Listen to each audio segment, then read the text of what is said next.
কম বেশি সবাই কিন্তু খিচুড়ি খেতে পছন্দ করে। আর যদি খিচুড়িটা রান্না হয় এইভাবে তাহলে তো কোনো কথাই নেই। চলেন তাহলে শুরু করি। প্রথমে একটি প্যানে পরিমাণ মতো তেল দিয়ে কিছু গরম মশলা দিয়ে দিয়েছি। গরম মশলার মধ্যে দিয়েছি তেজপাতা, দারচিনি, এলাচ, সামান্য জিরা, গোলমরিচ এবং লবঙ্গ। এবার দিয়ে দেব 1 বাটি পেঁয়াজ। পেঁয়াজটা খুব ভালো করে নেড়েচেড়ে সাথে দিয়ে দেব কিছু আলু টুকরো করে কাটা। এই ধরেন 2-3টা আলু নিয়েছি এখানে আমি। আলুটাকে পেঁয়াজের সাথে খুব ভালো করে ভেজে নিতে হবে। এবার মশলা অ্যাড করব।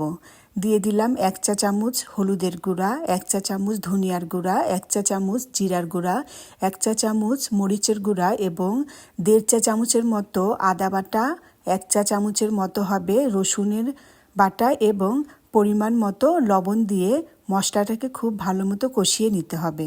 এবার সেই মশলার মধ্যে দিয়ে দিতে হবে একটা টমেটো কুচি এবং 3-4টা কাঁচামরিচ দিয়ে ভালো করে নেড়ে সামান্য পরিমাণে পানি দিয়ে খুব ভালো করে কষিয়ে নিতে হবে।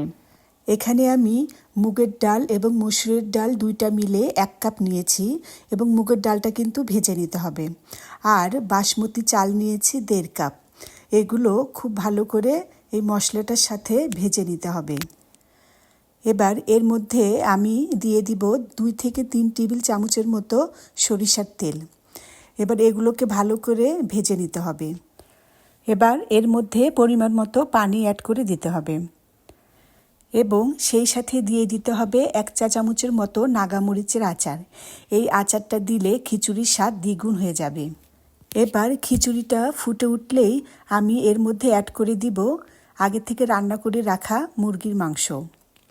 এখানে আপনি যে কোনো মাংসই ব্যবহার করতে পারবেন। এবার খিচুড়িটার সাথে মাংসটাকে খুব ভালো করে মিশিয়ে নিতে হবে।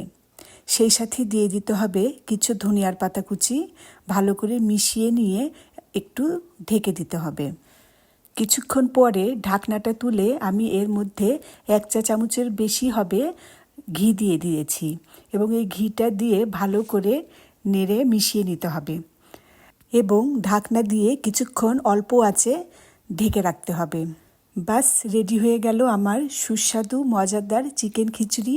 এই খিচুড়িটা কিন্তু একটু নরম নরম খেতেই বেশি মজা লাগে। আর সাথে যদি থাকে ডিম ভাজি আর বেগুন ভাজা তাহলে তো কথাই নেই, খুবই মজা করে খাওয়া যাবে। তাহলে আজকে এই পর্যন্তই। আর আমার রেসিপিটি যদি ভালো লেগে থাকে অবশ্যই ট্রাই করবেন। ভালো থাকবেন। আসসালামু আলাইকুম।